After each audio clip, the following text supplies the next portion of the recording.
Selamat datang di jejak kerajaan Nusantara.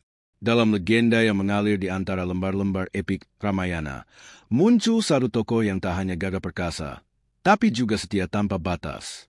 Dialah Hanuman, sang manusia kera berhati ksatria.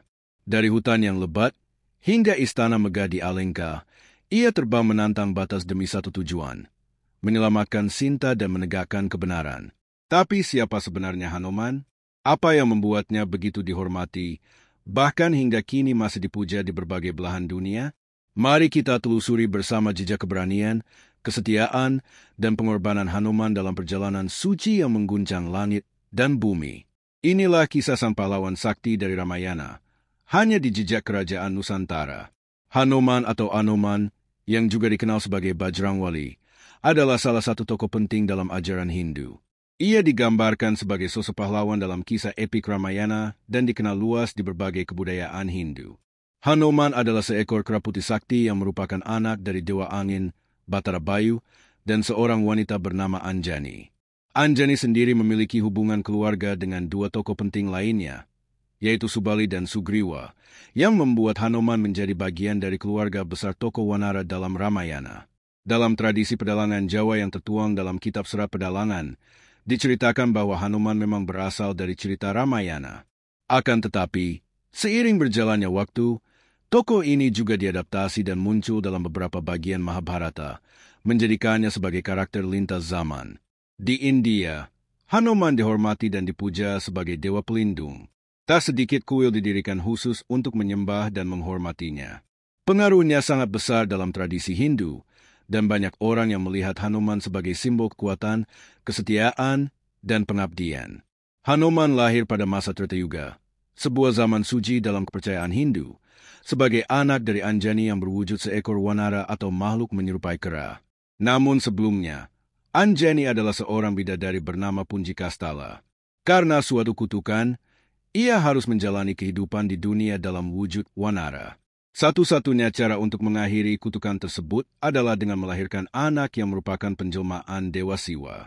Anjani menikah dengan Kesari, seekor wanara tangguh. Mereka berdua kemudian melakukan tapa atau pertapaan kepada Dewa Siwa agar sudi menjadi anak mereka. Karena ketulusan hati dan kesungguhan dalam pertapaan tersebut, Dewa Siwa berkenan mengabulkan permintaan mereka. Ia pun turun ke dunia dan menjelma menjadi Hanuman, anak dari Anjani dan Kesari.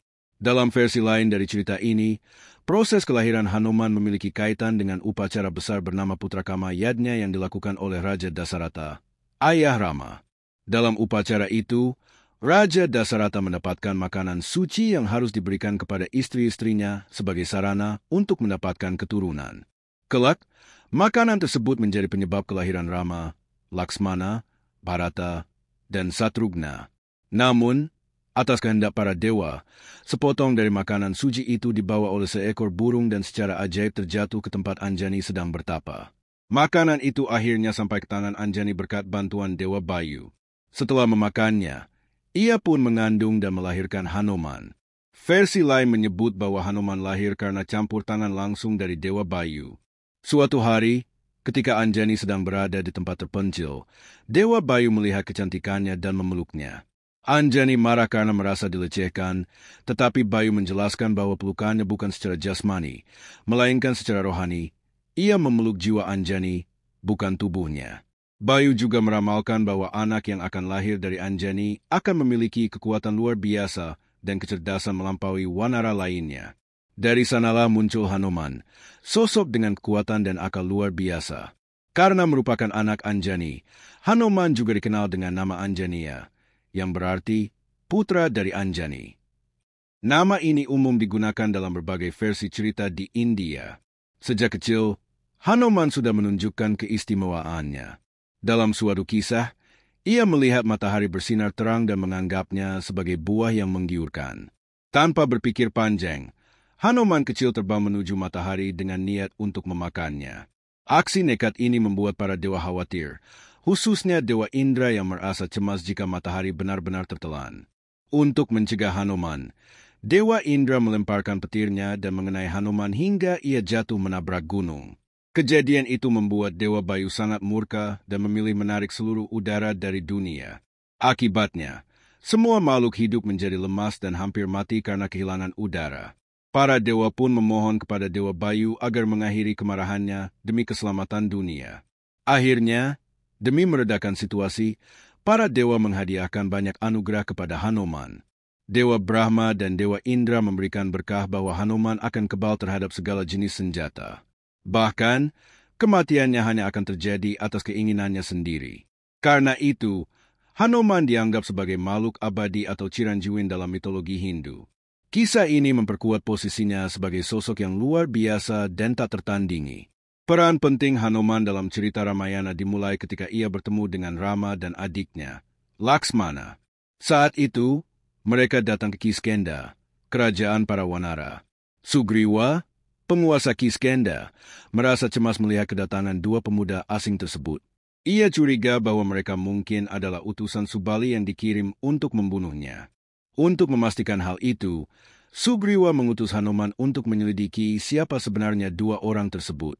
Hanuman menerima tugas itu dan menyamar sebagai seorang Brahmana agar dapat mendekati Rama dan Laksmana tanpa menimbulkan kecurigaan. Ketika bertemu, Hanuman segera merasakan aura damai dan mulia dari kedua pemuda itu. Ia tidak menemukan sedikit pun tanda permusuhan atau niat jahat dalam diri mereka. Di sisi lain, Rama dan Laksmana juga terkesan dengan kecerdasan serta sopan santun Hanuman. Percakapan mereka berkembang menjadi lebih dalam. Mereka saling bertukar kisah kehidupan. Rama menceritakan bahwa ia sedang mencari bantuan untuk menemukan istrinya, Sita, yang diculik oleh Rahwana. Ia juga menyatakan niatnya untuk bertemu Sugriwa dan meminta pertolongan. Setelah menyadari bahwa Rama dan Laksmana adalah orang baik yang tengah dalam perjalanan suci, Hanuman pun menghentikan penyamarannya. Ia kembali ke wujud aslinya sebagai Wanara Sakti dan mengantarkan keduanya bertemu dengan Sugriwa.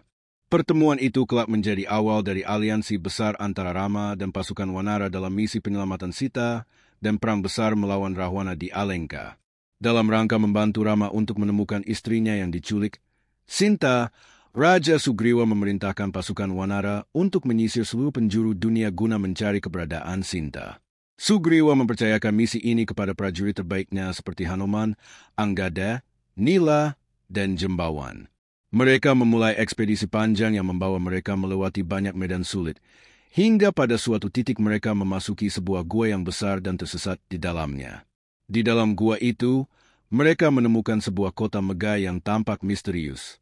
Seorang wanita bijak bernama Swayamprabha menjelaskan bahwa kota itu dahulu dirancang oleh Mayasura, arsitek legendaris, namun kini kosong karena Mayasura telah pergi ke alam para dewa. Hanuman lalu menceritakan tujuan mereka dengan rinci kepada Swayamprabha. Setelah mendengar kisah itu, Swayamprabha menggunakan kekuatan spiritualnya untuk membantu para Wanara keluar dari gua tersebut. Dalam sekejap mata, mereka berpindah dari gua itu ke sebuah pantai. Di tepi pantai itu, mereka bertemu dengan Sempati, seekor burung besar yang tak lagi memiliki sayap. Ia tinggal di sana dalam kesendirian, mengandalkan bangkai sebagai makanannya. Ketika mendengar percakapan para Wanara tentang penculikan Sita dan kematian Jatayu, Sempati merasa pilu. Ternyata Jatayu adalah saudara sepupunya. Anggada menjelaskan kepada Sempati semua yang terjadi dan meminta bantuan informasi. Sempati yang memiliki pandangan tajam memberikan petunjuk penting bahwa Sita saat ini ditawan di sebuah istana di kerajaan Alenka yang dipimpin oleh Raja Raksasa bernama Rahwana. Informasi ini menjadi titik balik yang membakar semangat para Wanara untuk melanjutkan pencarian.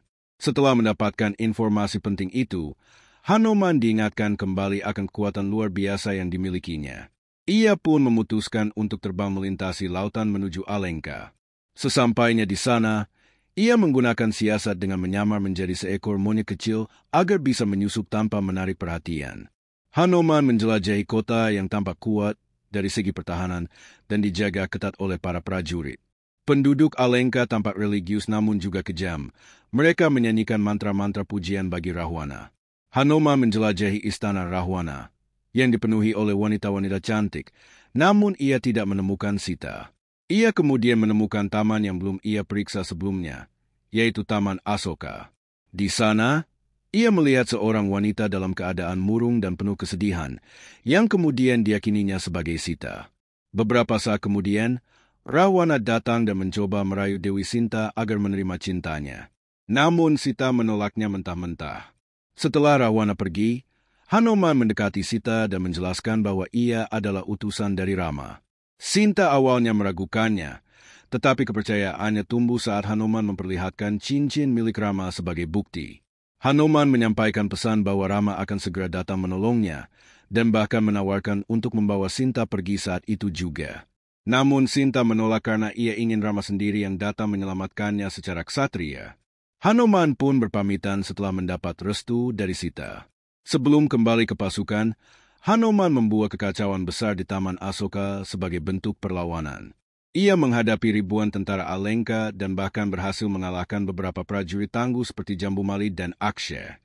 Namun akhirnya ia ditangkap oleh Indrajit, anak sulung Rahwana, dengan menggunakan senjata sakti Brahma Astra yang melilit tubuh Hanuman. Namun, kekuatan Brahma Astra menjadi tidak efektif karena pasukan raksasa menambahkan ikatan lain berupa tali jerami, yang justru membatalkan kekuatan senjata tersebut.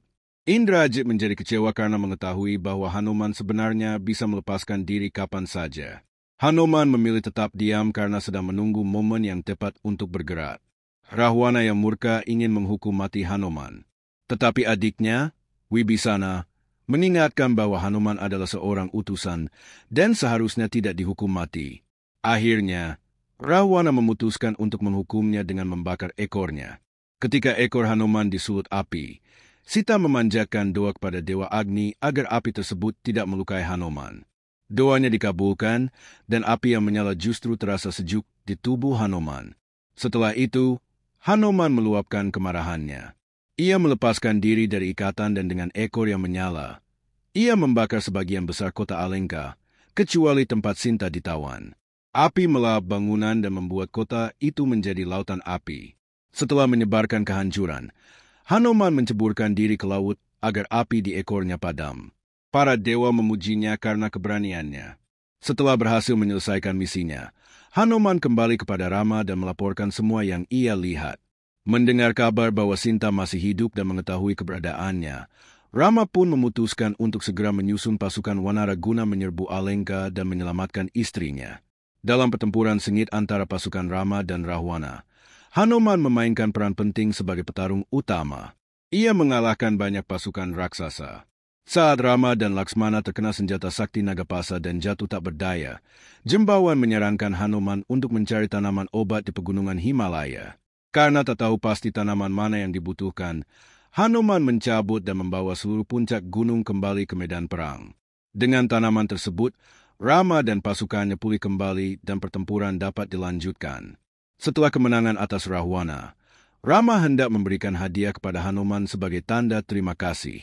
Namun Hanuman menolak semua bentuk hadiah material. Ia hanya meminta agar Rama tetap bersemayam di hatinya. Rama memahami keinginan spiritual Hanuman dan memenuhi permintaan itu dengan hadir secara rohaniah di dalam diri Hanuman. Setelah itu, Hanuman memilih untuk menjalani hidup sebagai pertapa di puncak gunung, berdoa demi keselamatan dunia. Pada masa berikutnya, yakni zaman Dwapara Yuga, Hanuman bertemu dengan tokoh Pandawa, yakni Bima dan Arjuna. Dalam pertemuannya dengan Arjuna, Hanuman bersedia menjadi simbol pelindung pada panji kereta perang Arjuna dalam pertempuran besar Bharatayuddha. Keberadaan Hanuman di masa ini menunjukkan bahwa ia adalah tokoh abadi yang melintasi zaman. Di India, Hanuman sangat dihormati dan dianggap sebagai dewa pelindung. Banyak kuil yang didirikan untuk menghormatinya. Setiap tempat yang memiliki gambar Awatara Wisnu hampir pasti juga menampilkan Hanuman. Kuil-kuil Hanuman dipercaya mampu menjaga lingkungan sekitarnya dari kejahatan atau makhluk jahat. Pengaruh spiritual dan simbol keberaniannya membuat Hanuman tidak hanya dikenang sebagai tokoh mitologis, tetapi juga sebagai teladan kesetiaan, keberanian, dan pengabdian. Semoga kisah Hanuman menginspirasi kita untuk selalu membela kebenaran, menjaga kesetiaan, dan berani melangkah dalam jalan yang benar, walau penuh rintangan. Terima kasih telah menyaksikan episode kali ini. Jangan lupa like, komen, dan subscribe agar tidak ketinggalan kisah-kisah epik lainnya dari jejak kerajaan Nusantara.